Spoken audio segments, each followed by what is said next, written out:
Oh yes, this is the Hardcore Marketing Show.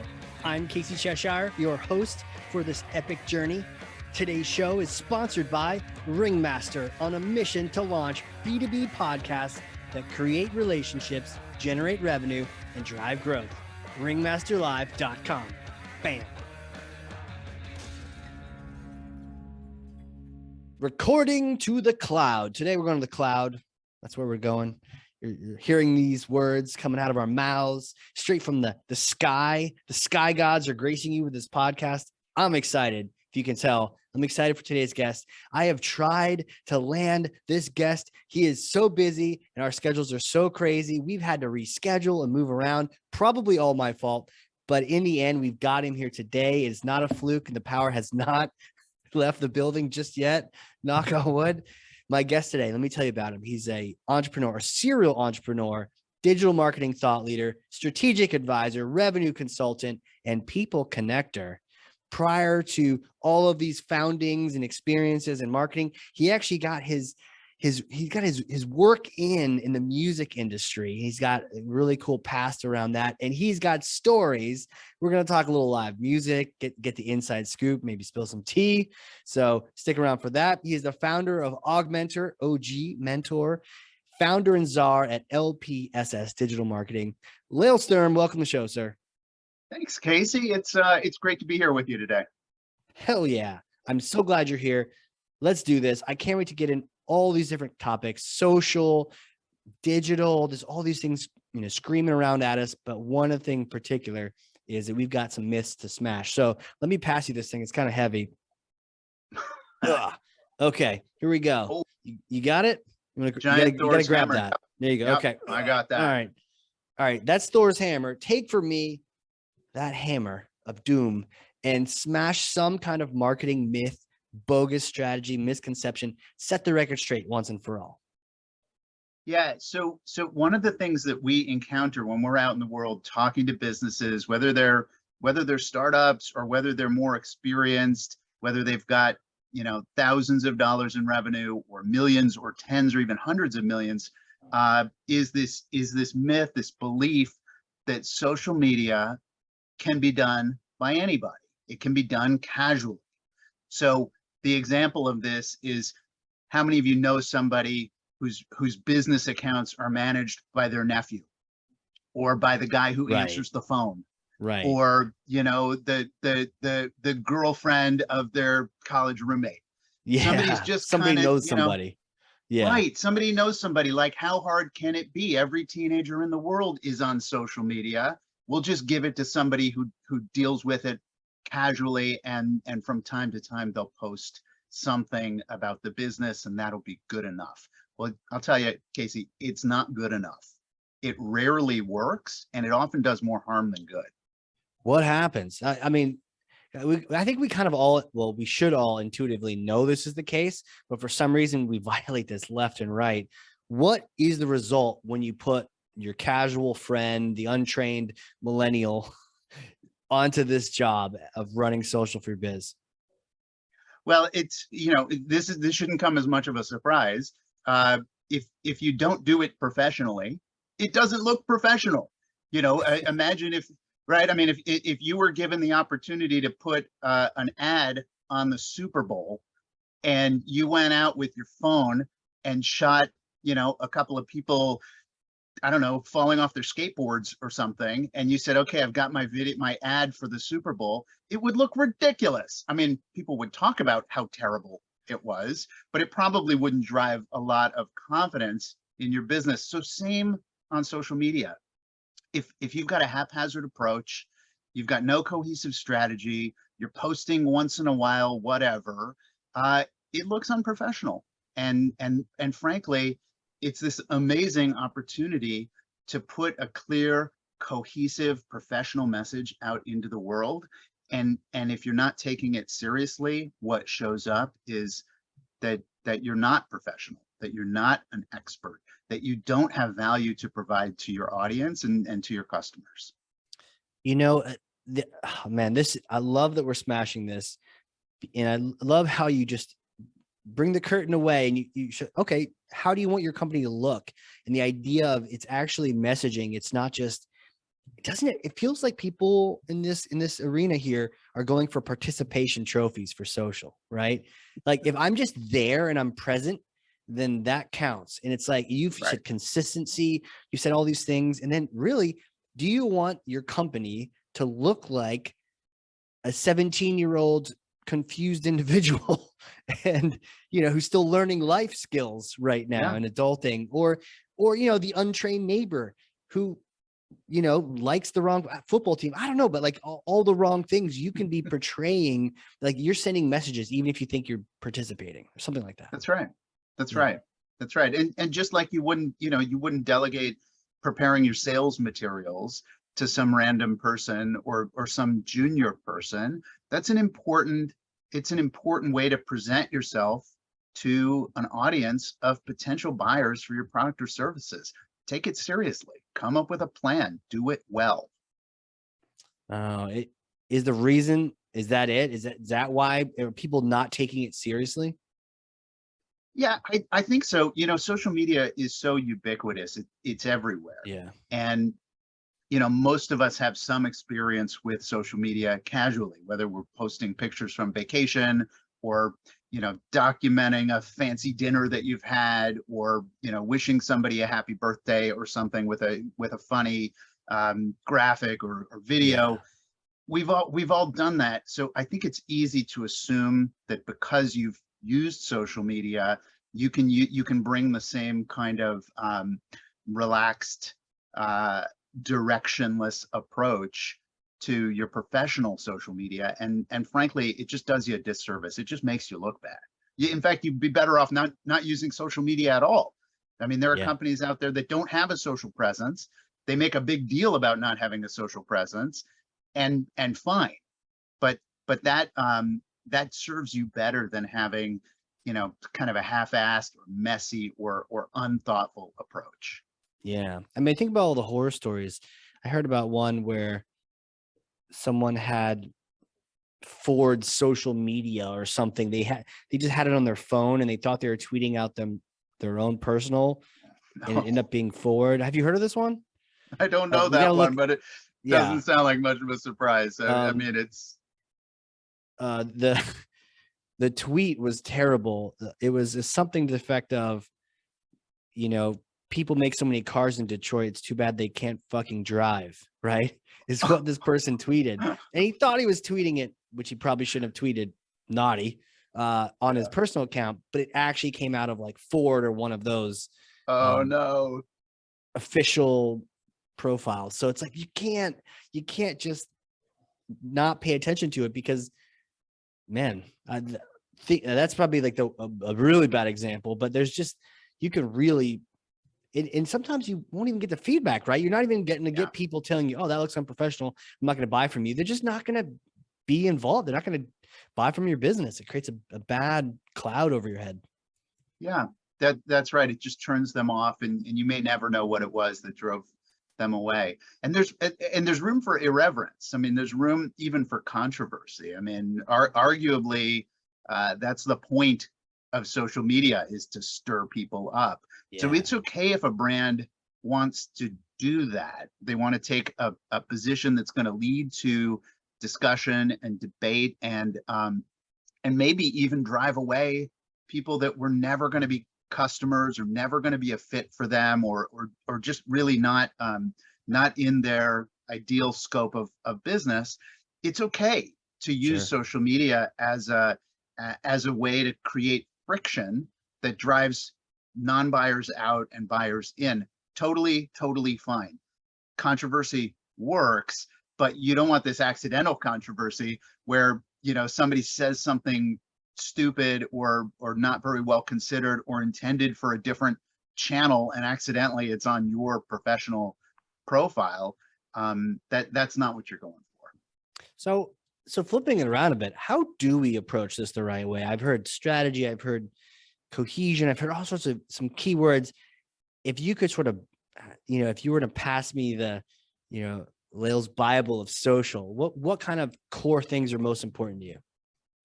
Yeah, so So there's a number of kind of overarching themes that we advise clients on, and frankly that we live by. One is authenticity. You have to actually put out there who you really are. You're not trying to trick people into doing business with you. You're trying to attract people that are a good fit for your business, and so you have to be honest about who you are and who you are not. So that's one. Two, consistency. You can't do it once in a while. It can't be like, oh, the holidays are coming up, we should probably post something. You should be posting regularly, and there's some nuance to what that really looks like. Every platform has different algorithms and different preferences about post frequency, posting too often, not often enough. So we advise our clients on that. If they come to us and they say, we want to be on these platforms, great. We'll set them up with the appropriate post frequency, but it has to be consistent. Like anything else, I mean, you can't go to the gym once in a while and hope that you're going to get in shape. You have to go, 3 days a week or 5 days a week or every whatever day that your trainer tells you to go, so you can actually achieve the results. Frankly, if you can do those two things, have integrity, so be authentic, and do it regularly, you're off to a great start. There's 3 or 4 others, but I don't want to bog us down in the details. Those are 2 great places to start. Hell yeah, love that. Are there some things to avoid? Are there some pitfalls? And really, where do you start? Yeah, I mean, like anything else, there are definitely pitfalls. Where you start is where you are. It would be great if you could jump right to the end, but you can't do that. So, you probably have a business profile with no following, with no content. Hopefully you've got a clean slate to start with. If you've been doing this messy stuff in the past, you can get rid of that. I mean, you can just take it off of your page, off of your profile. Now, stuff that's in the internet probably will always be in the internet. You can't take it back, but you can remove it from your profile so that going forward people don't see it. Not that they couldn't look for it and find it. One of the major pitfalls that we see, and frankly, it's almost impossible to recover from if you've done it. So I'm sorry, those of you that are listening that have done this in the past. I don't have a good technique for undoing this. You should never buy followers. Buying followers on social media will ruin your social media. There's just no 2 ways about it. It gives you a vanity metric in a big follower number, and that's great at a cocktail party, but not useful anywhere else, right? So all of a sudden you've got 1 million followers that may or may not be real people, that are not interested in your business, that are never going to be customers. They're never going to engage with your content. They're never going to like, share, or follow. And by doing that, you're diluting any success that you have in the future. So let's say, miraculously, you've bought 1 million followers, and then you've organically added 1 million followers. So you've got 2 million followers. Your engagement on your posts, which is frankly what the platforms are using to determine how many people are going to see your posts, your engagement number can never be higher than 50%. And frankly, a 50% engagement would be amazing. So I'm just using the numbers to illustrate the point. Somebody with half as many followers, and all of those followers are organic, is going to be able to outperform you forever. You can never overcome the deficit. You've diluted your following.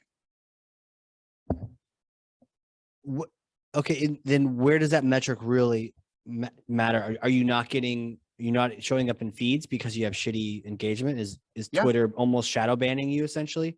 That's right. Twitter, LinkedIn, Facebook, Instagram, all of them, they're looking at posts and they're saying, what percentage of the people who follow this account are engaging with this content? And they're looking at, and to oversimplify here, they're looking at those engagement numbers and they're saying, wow, this is pretty impressive. This post has generated this percent engagement. This post has this percent reshares or likes or comments. we're going to push it out to a wider audience, because contrary to popular belief, and this is another myth, I'm sorry, I don't, don't have the no, hammer smash away, again man. here. You still got the hammer. People tend to think that if they've got a follower or they're connected to someone on social media, that they're necessarily going to see every single post, and that's not true. Okay, so every post that goes out doesn't reach every member of your community. It reaches a subset based on the platform's algorithm, and part of the decision that algorithm is making is, does this piece of content have enough engagement with a small segment of the audience in order to justify sharing it to a larger segment of the audience? Right. Interesting. It's almost like an email A/B test where we're seeing where the engagement is and automatically sending out emails to people based on what wins. That's right. Yeah, that's right. But the difference is, with email, you can send it to your entire list. So you're right, picking the winner and you've got access to the list. With Facebook and Twitter and LinkedIn, they control who sees your posts.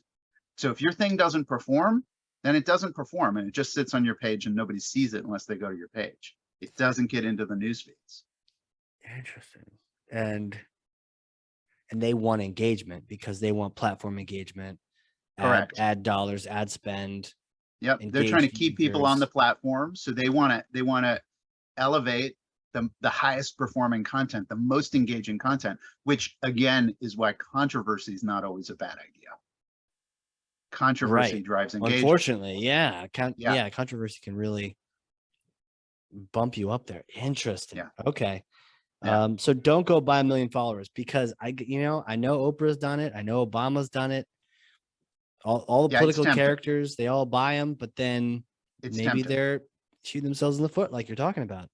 Yep, for sure. And I'm not going to sit here and say that Oprah and Obama aren't performing exceptionally well on social media. I'm sure they do fine. I'm not worried at all about them. What I'm talking about is somebody who's got a regional business that's doing okay, that people are going to social media to check out what they have to say, see which of their friends like, follow, comment on the content, to see if this is truly an expert they want to work with. And if that person has bought followers, their posts are getting buried. And they're not staying top of mind with people who are potential clients and customers for them. Gotcha. Man. Let's shift a little bit. Let's talk events. Let's take social and let's tie it into events and event marketing. And then let's get into, are we getting back on site? Are we staying virtual? What are you seeing out there? Yeah, the answer is it depends. So right now, today, what I'm seeing is people are wanting to get back in person, and there's some fatigue about this kind of interaction. Yeah. It's convenient and it's easy, but I'm not sure that people are valuing a Zoom-based or a kind of a video-based interaction as much. They're tired of it, frankly. It's been a couple years, but who knows what happens tomorrow? So, I guess that's true for all things, right? Like you never know what the future holds, but if tomorrow there's some new strain or some new, challenge that makes it impossible for people to go sit across the table from each other or share a drink together, well, then this is going to be looking pretty attractive again, that all of a sudden, thank God you've got a way to connect with people virtually that doesn't put your health at risk. Right. Yeah, definitely the hybrid model seems it's here to stay. We have different people, different feelings on the topic, and just trying to getting the message to the right people at the right time. Yeah, for sure. I think you're right. And, I don't know about the hybrid model in terms of like some people are in person and some people are not, and that's some kind of a cohesive event. I've been to that kind of thing where I'm virtual and I can see that there's 300 people in a conference room in Las Vegas. And I'm thinking, okay, I saved on airfare and hotel, great, but I'm not there sitting next to somebody who is potentially a great partner for me or somebody that I might do business with. True. So, I think in those cases it's really not great. But if you're talking about hybrid where there's some mix of all virtual or all in person, great. I'm totally for that. I mean, you and I are in different parts of the country. Totally. You know, this kind of face-to-face conversation wouldn't be impossible. I could come to where you are, no problem. You're welcome here as well. You know, we'll sit out on my deck. Oh I'll yeah, open a let's do bottle of it. wine. Right. Oh man, we Let's do needed it. wine today.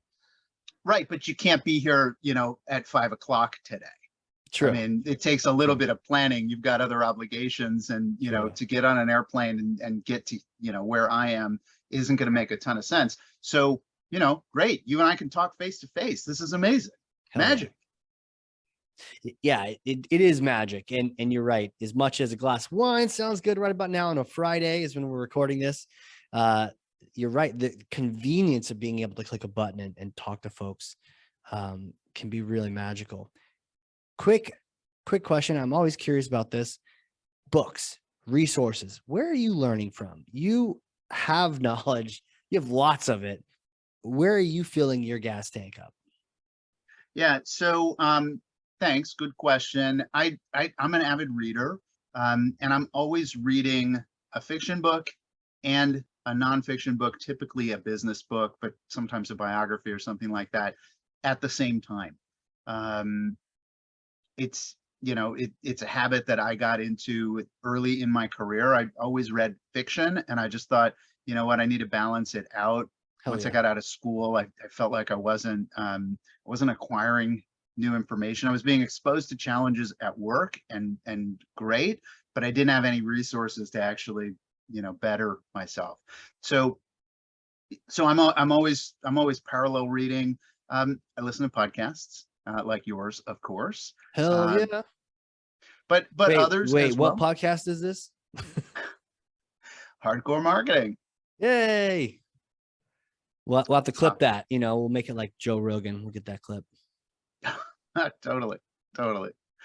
Um, so books, podcasts, and then I'm involved in EO, and EO exposes me to other entrepreneurs, other success stories, people that are doing different things or things differently from me. So I'm constantly exposed to smart people doing interesting things just from my involvement in the Entrepreneurs Organization. That makes total sense. What's on your hit list right now? Can you give me one fiction book and one nonfiction? Sure. Let's see. Let's go with nonfiction. So I read it a couple years ago, but I've reread it recently, and it's really, really powerful. It's called Essentialism, I think it's by Greg McEwen. And the thesis, without giving too much away, is you can't do it all. So you're going to have to make choices. And if you choose the important things, you actually have plenty of time to do everything that needs to get done. So if you're feeling overwhelmed in life or in business, or, you know, really in any way, and you put your busyness through this filter of essentialism, you'll find that some of the things that you're doing, you don't actually need to do, maybe because you don't want to do them. But and I'm sorry, but you're going to have to do some things you don't want to do. That's just the way life goes. You know, I have to prepare my taxes. I've got an accountant that does all the heavy lifting, but I still have to gather the things. I can't not do that. But the point is, you might be doing things in your life that are not necessary. And I think about this both socially and professionally. So I think if I'm invited to a party or something, do I want to be there? Like, am I going to have fun at this party? Are these people that I really want to spend time with? Or am I going because I was invited, or I feel some sense of obligation, or somebody expects me to be there?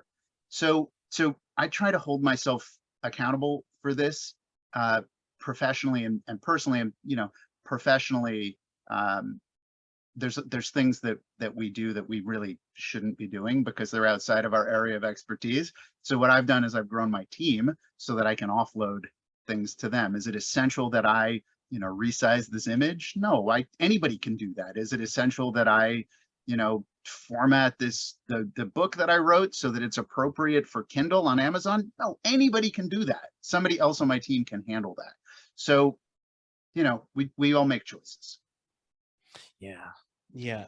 What a cool topic, man. I think about EO events that you're going to attend, and do you take podcast interviews? And there's always more marketing channels than marketing time or budget. Yeah. And you need to, whether in your life and to your point, business as well, have to pick and choose and weigh those options. I think the idea of being more intentional about that is something I've always tried to work on, because sometimes I find myself in the flow of just going with whatever's next on my calendar. Mm-hmm. Mm-hmm. Yeah. Yeah. I mean, if you look at your calendar, there's probably things on there that you don't need to do. And, one of the things that I noticed kind of accidentally, not even in the context of this book, is sometimes there's urgent things that require your immediate attention. But if you're not there, if you're at a doctor's appointment or you're driving your kid to school or something, oftentimes you'll get back to it later in the day and it won't be urgent anymore. Somebody else has dealt with it, or the urgency has evaporated. And it's Right. like, wow, I'm glad I wasn't sitting in my inbox, waiting for the fire drill to come in so that I could run around the office like I had my hair on fire, solving this client problem, when actually an hour later, it occurs to everybody that it's actually not an emergency.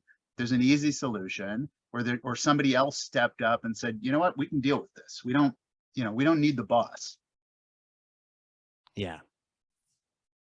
Man. Where does all this go? Where do you see this? What is the future of marketing? Where is this all evolving into? I wish I knew. I mean, I You would don't buy know? stock in whatever that is. Yeah. I think we're going to probably find some equilibrium with social media, where it was this huge new thing that everybody thought was great, and then it was kind of this like nightmare cesspool that everybody wanted to get away from. And hopefully we'll find a way to include maybe existing social media channels, maybe something different in the dialogue. They'll be used for building community and connecting and communicating, but hopefully won't be the drivers of negativity that they've certainly been in the recent past. So that's my hope for that. I don't think email is going anywhere. I think email is here to stay, and arguably it's probably the killer app. I mean, Yeah. like, if you think about the technology that absolutely every single person uses, although, my teenagers don't check their email, it's how they get, homework assignments, and it's how they turn in homework assignments. And, it's an important part of their life. And as they move into the professional world, you can't get away from it. So I think email's here to stay. The web is evolving, this new web 3 thing. I have zero perspective on this. I don't know.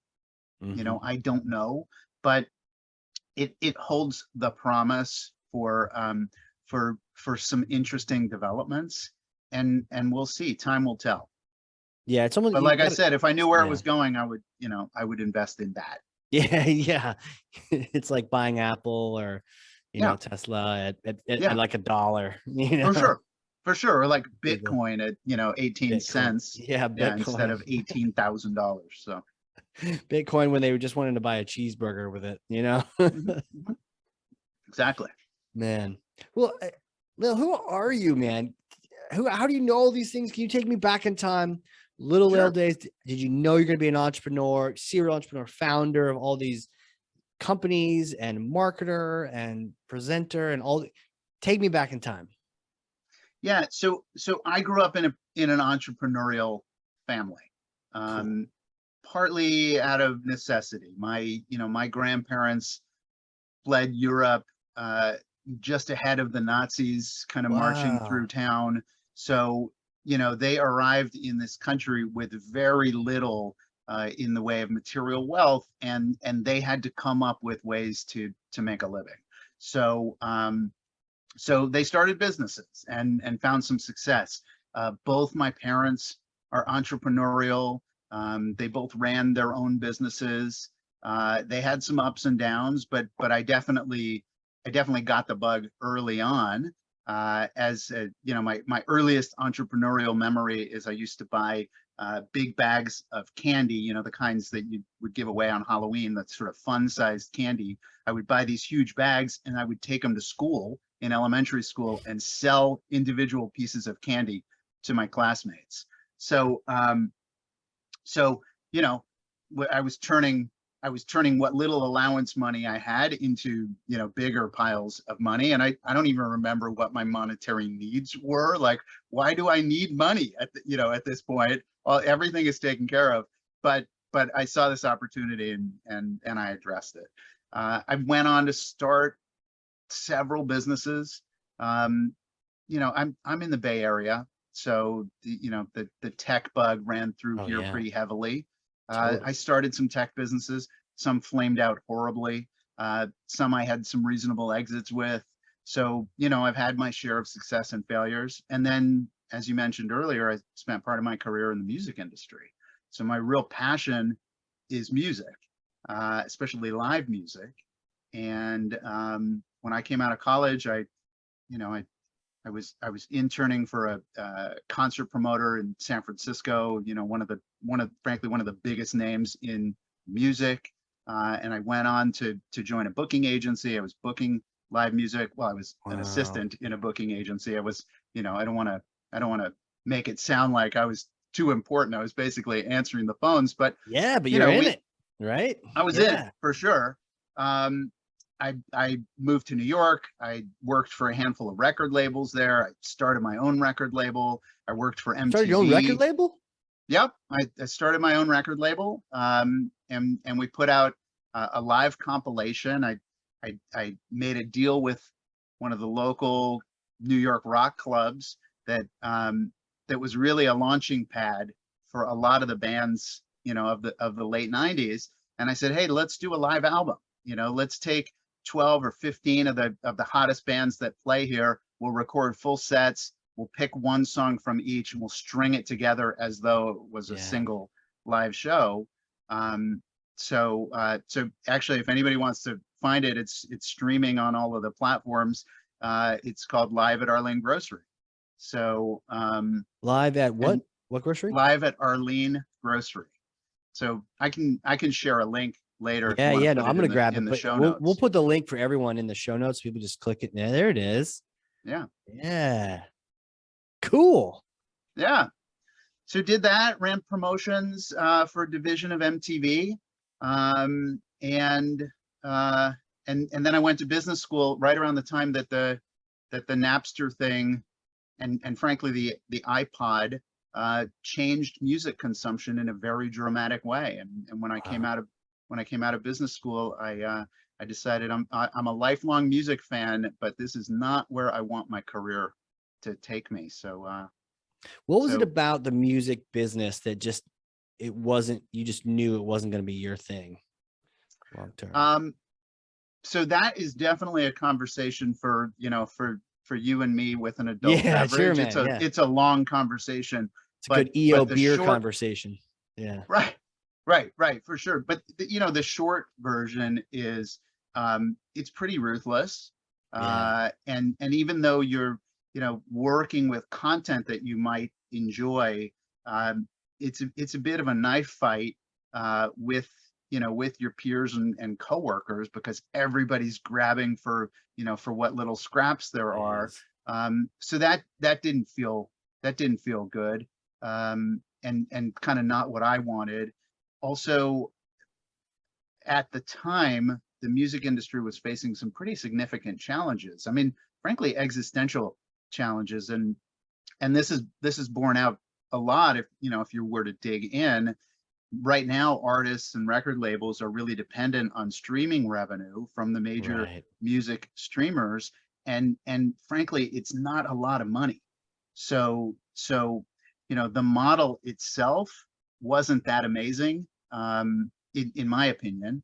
And Right. having gone, MTV sent me to Columbia Business School. I was taking all of these finance classes, and I was looking at the music industry through the lens of somebody who was learning finance. And I was like, I don't know, I don't know if in 10 years there's going to be enough pie to go around.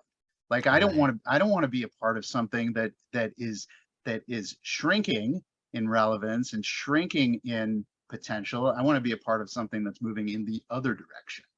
Right. Something growth based, not, you know, watch out. Where's it going? Not sure yet. Yeah. Mhm. Jeez. So tell me about these companies that you've got now. Like present day, you've got two companies now, which we were talking about earlier. Tell me about them. Yeah. Sure. Yeah. So the first is a marketing agency. We do digital marketing, and we're an execution shop. And what that means is we actually get in there and we do the doing. So there's a lot of marketing agencies that'll deliver a strategy or a brand or a website. We pick up where those shops leave off, and we actually do the social posting. We do the content creation. We set up a content calendar. We get the posts out there regularly, right? Referring back to Yeah. the frequency.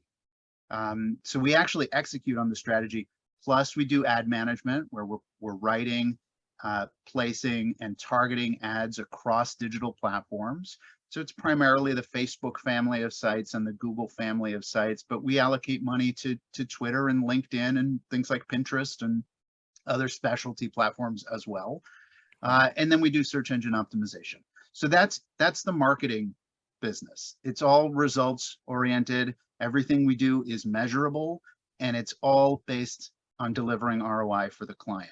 Typically, we're trying to deliver 10x the investment. So if you're going to invest $1,000, you should have $10,000 of revenue to show for it. Yeah. And frankly, we hold ourselves accountable to that. Now, there's a lot of businesses that say, if I could hit 5x, like if I could get 5,000 on my 1,000 investment, that would be amazing. Yeah. Sure, but we're shooting for 10x with Yep. that. Gotcha. So that's the marketing business. And we support clients of all sizes, that are growth focused. So if you're ready to grow, we're a good fit for you. The other business is a virtual assistant business, where we place remote overseas assistants into growing businesses. Now, these assistants are experienced, they're trained, and they're managed by us. So we're actually in the background managing this assistant, even once we've placed them onto your team. So it's not a temp agency or a recruiting agency. This is a whole different model. This is a model where you're a busy business person, you've got a plate full of things to do. We'll place somebody on your team who can take some of those tasks off your plate, and then we'll sit in the background and make sure that they're doing great work at that. Now, these are two different businesses, and it might seem like they're two unrelated businesses, but actually the virtual assistant agency was born out of the marketing agency. And the way that it was born was that we saw that our clients were often too busy to review the content we were creating for them, to approve the ad campaigns we were doing for them. They just had too much on their plate, and approving content wasn't a high enough priority.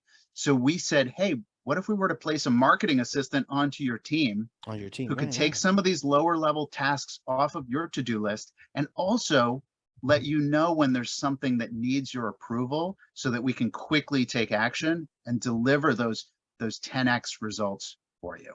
So we started placing marketing assistants into clients, organizations, and we found that actually there's a huge opportunity to place assistants of all kinds. So now the virtual assistant agency, which is called Augmentor, we augment teams with virtual assistants with specialties like marketing and bookkeeping and sales and even human resources, so that business owners and business leaders have the time to focus on strategy, growing their business, and maybe even taking a vacation from time to time. Yeah. Got to get that cruise in before There the you end of the go. year. Yeah. Man, it makes total sense. Favorite phrase from Dan Sullivan, who not how, right? You need the people Yeah, to help you execute. And I love that your marketing team is all about execution. for sure. Sometimes you got a bunch of strategy and just no one's building the landing page. Like, we need to get the thing going, get that campaign out the door. Yeah. It's just sitting there waiting for someone to do something about it. So I love the execution side. And Augmented, what stood out to me was the idea that there's specialties. It's not just some not generic person, but like a person that kind of has a master of no skills and is Yeah. familiar with a few. It's like, no, this person is great at billing, or they're sales minded. They actually love that. So you're not Yeah. burdening them by asking them to do a little biz dev for you. They're actually excited to do it versus that other person maybe is not. So I love that you're trying to get the right people in the right seats, even from a Yeah. virtual, even from a remote perspective. So cool. Yeah. Thank you. Yeah. Now in this world, so many people are remote anyway. Yeah. To have an assistant who's overseas, as long as your time zones can line up, and frankly, that's something that we work on to make sure that everybody's on the same time zone. Doesn't matter if they're down the street or a state away or an ocean away, as long as they're providing high quality work, you're still interacting with them in the same ways you would interact with your teammates who are also remote. Right. Makes total sense. What's your number one tip working with remote assistants? I would say, if you're looking for one thing, the one thing is clear instructions. And frankly, this isn't just for remote assistants, right? I mean, this is for Right. anybody that manages anybody. Garbage in, garbage out. So if you can give clear instructions, you can set expectations, then you can hold that assistant accountable for the results. If you get a result that is not what you had hoped for, it's worth looking at what your directions were to see if perhaps you weren't clear in your instructions. You weren't specific enough, or you left room for interpretation where maybe there shouldn't have been. Yeah. Love that, man. I think sometimes we think that just getting that person in place, oh, all of our problems will be solved, or that agency, but nope, you need to do a little bit of homework and figure out what you're trying to get done. And you can create some instructions. Then there's some great people at getting that stuff done, but we need to be clear. For sure. I mean, we're so many times, visionaries, we often are unclear about what we're looking for. And so that can be a problem. You're a big picture guy, Yeah. like you've got the ideas and somebody else can worry about the details. The problem is you have a real expectation of what the result is going to be. So you have to translate that into your instructions. And that's one of our differentiators, is that we'll sit in the Slack channel with the assistant, making sure that the client's instructions are clear. And where we see a misunderstanding, we can either flag it back up to the client and say, hey, what did you mean by this exactly? Like, what should the deliverable be? Is it, do you want a presentation on it? Do you just want them to put a couple bullet points into an email? What are you looking for here? Or if we see there's a misinterpretation, the VA is not doing what we interpret as clear instructions, we can say, hey, it looks like maybe you didn't do exactly what the client was asking to do. Let's do it again before the deadline, so that the client doesn't have to go through the process of asking you again and supporting it with more instructions. Right. Love it. Mutual, two-way street. Sometimes you need more information here. Sometimes you just need to reiterate in a different way. I love that. That ties into quality. Bit of a hypothetical question for you next. Yeah. Because see, I may or may not have a time machine here in New Hampshire. So let's say you come visit, right? You get on the plane this time, come visit, we get some beer, some lobster, and we go, it's in the backyard, covered in a tarp. We go use this time machine, but it's a particular kind of time machine because it's going to take you back in time to meet yourself. And you're going to see yourself 4 or 5 days after that undergrad, right? 4 or 5 days, you get that media arts degree, bright-eyed, bushy-tailed, ready to get in that music industry. What kind of advice would you give yourself? What kind of things would you say? Well, first, younger me would be very alarmed at what's happened to my hair. Nice. Was it like rock star hair prior to that? Well, I had a lot of hair. I mean, I had a thick head of hair that at this point, I is hear you, not man. really there. Yeah. See, I never Yeah. even had one. So Oh, kudos to you for having that rock star hair at some point in your life. yeah, yeah.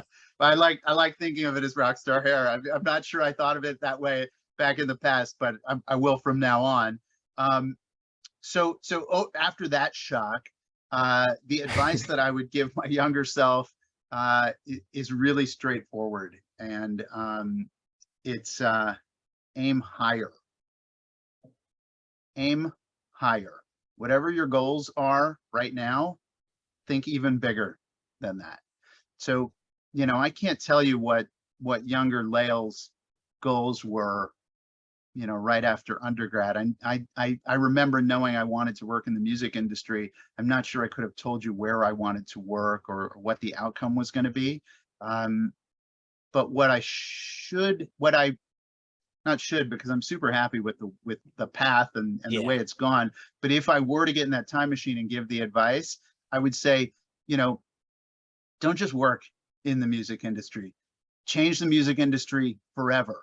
Look at a character like Bill Graham, which is, the promoter that I interned for in San Francisco. Look at record label founder like Richard Branson. Sure. How can you do that?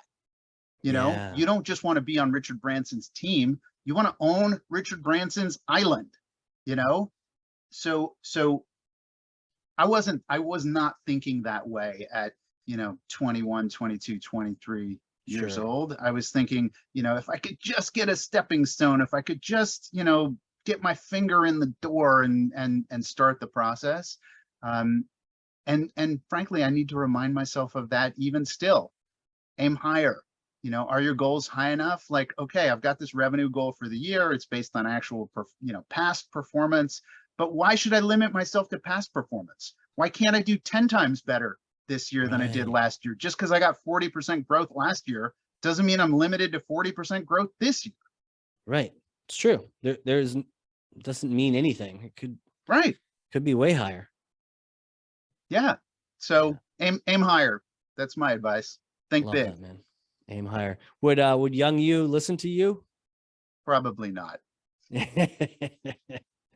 You're like, good luck, buddy.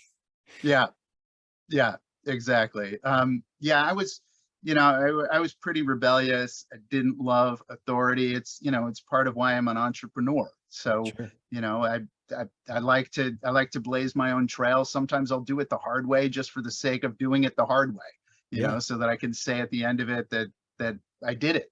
Right. That's maybe not a great trait all the time. I mean, sure, it leads to innovation, and sure, I've been successful at growing some businesses, and I absolutely love my life. No regrets Love that. at all. It all led to here, and here is pretty spectacular. But yeah, I was not looking for or taking advice when I was in my 20s. Yeah, something about that, right? We just kind of forge ahead. Maybe we need that craziness just to get after it. But at some point in time, that stuff really pays off. I love listening to that now, for sure. Yeah. Amazing. Yeah. Well, man, where can people connect with you? Throw out some URLs, the two companies, and I know you mentioned you have some special offers for listeners as well.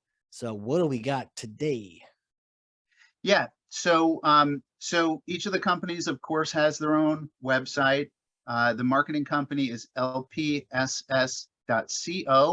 So just the letters lpss.co, not .com. The virtual assistant agency is Augmentor, which is OGMENTOR.com, Augmentor.com. Both of those are great ways to get a hold of me. There are tools on those sites that can help you get on my calendar if you're interested, or learn more about either of the businesses. Of course, social channels for both. So there's links on the website, obviously, but you can also go into Instagram and search for either. LPSS Digital Marketing or Augmentor. Same on LinkedIn, same on Facebook. Of course, we take our own medicine. I was going to say, I highly recommend everyone goes and does that. And we'll link to it all in the show notes so you can learn from people who are taking social seriously, being consistent, really addressing these things. Yeah. And now's actually a great time. We just hit reset on our marketing on both of the company profiles across the internet because we weren't happy with the messaging. We weren't happy with how cohesive it was. So we just flushed the old content and started fresh with a whole new strategy, a whole new approach. So you can actually see a business that is doing, what we advocate our clients to do, which is, if it's not thoughtful, start over, come up with a strategy, execute that strategy. So that's social, that's the web. And then as far as the offers go, I have an offer in each camp, let's just say.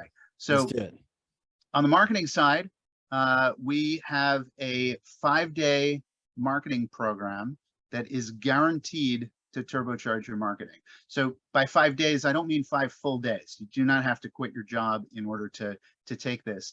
It's 5 short, cohesive tips that are going to hit your inbox every day for 5 days, and clear instructions on how to put these tricks to work in your business in order to see real results. So it's a 5-day program, free to sign up. And I've got a custom URL set up for your listeners, Casey. It's www.lpss.co/HCMS, all lowercase. So that's the marketing offer. Love it. The virtual assistant offer is, we've published a book. The book is 101 plus tasks for virtual assistants. So it's a reference book, a book that you can use if you've got virtual assistants, or if you'd like to consider having virtual assistants, that details over 100 things that they can do within your business. And it's all segmented into areas of your business. So we've got marketing tasks. We've got bookkeeping tasks. That sounds great, man. Human resources. I know a lot of tasks. people who, Right? Because sometimes you're like, I've got this person on my team, I've paid for all these hours, what are they going to do? Right. Well, so here's a free book, a book that we're offering for free. We sell it on Amazon, so you're welcome to go pay for it, or you could download it for free. And again, I've set up a link for your listeners. It's hello.augmentor, which is OGMENTOR.com/HCMS, all lowercase. Oh, there it is. That sounds great. I'm definitely gonna scoop that one up for sure. Awesome, man. Thank you so much for first of all, these additional resources. Like, you've already taught us some things, but then to pass on some other things to us, and the fact that we can follow your social and learn from the best. If there are groups out there looking to up their social game and be consistent, deliberate, you're the guy to talk to. So I highly recommend they check you out. And I just want to thank you for being on here and for teaching me. Like, my brain is full. I can't wait to go implement all these things. Well, thank you, Casey, for having me, and thank you for providing this forum for people. I've learned a lot listening to other guests on your podcasts, and I hope that I've been able to share some wisdom and inspire some people to take the steps necessary to grow using these tools. Yeah, no doubt you have 100%. So with that, those of you are listening and you did learn something, prove me right. If you did learn something, and I literally have 2 pages of notes over here, front and back, right? Run out of room. I'm in like the margins over here. Then share this with someone else. Be a thought leader to 1 person, 9 people, 3,000 people, whatever the number. Get good content in front of the right people so they can benefit from it, especially if you see some folks doing social wrong, or you're being asked to do social wrong. Get this resource to the right person, and start working with Lael and his team. Lael and his team. This is so exciting. There's so many things I want to implement. I want to take a check at our authenticity, make sure we're being who we are, and just take another relook at that. So good. Thanks again, man, for being on here and just teaching me today. Thank you, Casey. This has been fun. All right, everybody. This has been another exciting episode of the Hardcore Marketing Show. We will catch you all next time.